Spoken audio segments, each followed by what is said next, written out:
হাতত পেং লৈ জীৱন সংগ্ৰামত বাট বুলিছে খোৱাঙৰ এজন ব্যক্তিয়ে। মনত ইচ্ছা শক্তি থাকিলে কোনো শাৰীৰিক প্ৰতিবন্ধকতাই জীৱনৰ বাটত হেঙাৰ সৃষ্টি কৰিব নোৱাৰে। ইয়াৰ এক উদাহৰণ দাঙি ধৰিছে ডিব্ৰুগড় জিলাৰ খোৱাঙৰ এজন ব্যক্তিয়ে। খোৱাং কটকী পুখুৰীৰ কৰ্ণজিৎ বৰা অকণ নামৰ ব্যক্তিজনে আজিৰ পৰা 13 বছৰৰ আগতে এক দুৰ্ঘটনাত এখন ভৰি হেৰুৱাবলগীয়া হৈছিল।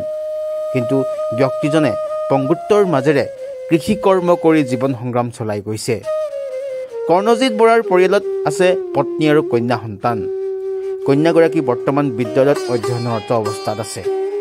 পূৰ্বতে বিভিন্ন ব্যৱসায় কৰি ব্যক্তিজনে পৰিয়াল চলাইছিল যদিও এতিয়া পংগু হৈ পৰাৰ পিছত পৰিয়াল চলাই নিয়াৰ ক্ষেত্ৰত সমস্যাই দেখা দিছে।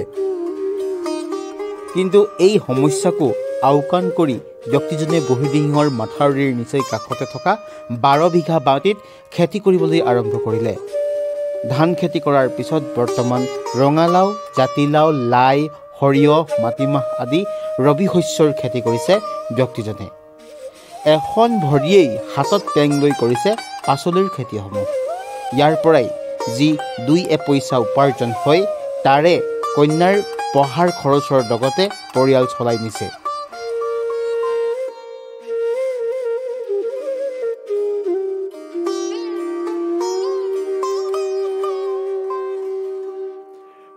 মোৰ নাম কৰ্ণজিৎ বৰা।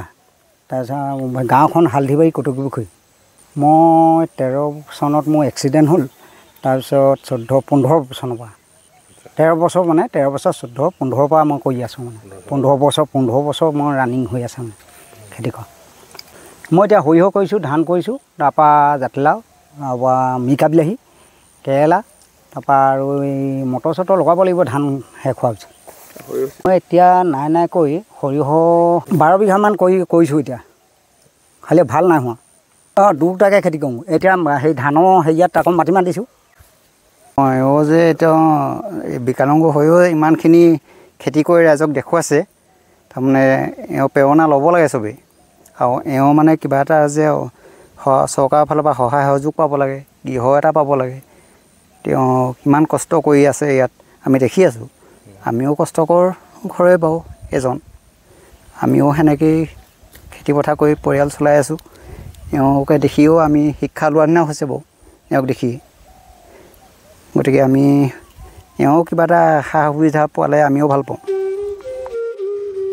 চৰকাৰৰ কৃষি বিভাগৰ কোনো আঁচনিয়ে ঢুকি নোপোৱা ব্যক্তিজনৰ কৰ্মৰাজি সামাজিক মাধ্যমতো বৰ্তমান চৰ্চিত হৈছে। খৰাং বতৰে আহুকাল সৃষ্টি কৰা ব্যক্তিজনৰ কৃষি কৰ্মত পানীৰ বাবে নাই কোনো উন্নত প্ৰযুক্তি। চৰকাৰৰ কৃষক নিধিৰ ধনো নাপায় ব্যক্তিজনে। চৰকাৰে যদি ব্যক্তিজনক অলপ সহায় কৰে তেওঁ তেন্তে এই সংগ্ৰামত বাট বুলিবলৈ সহজ হ'ব বুলি ৰাইজে আশা কৰিছে। ডিব্ৰুগড়ৰ পৰা ৰক্তিম দাসৰ প্ৰতিবেদন, লোকেল 18।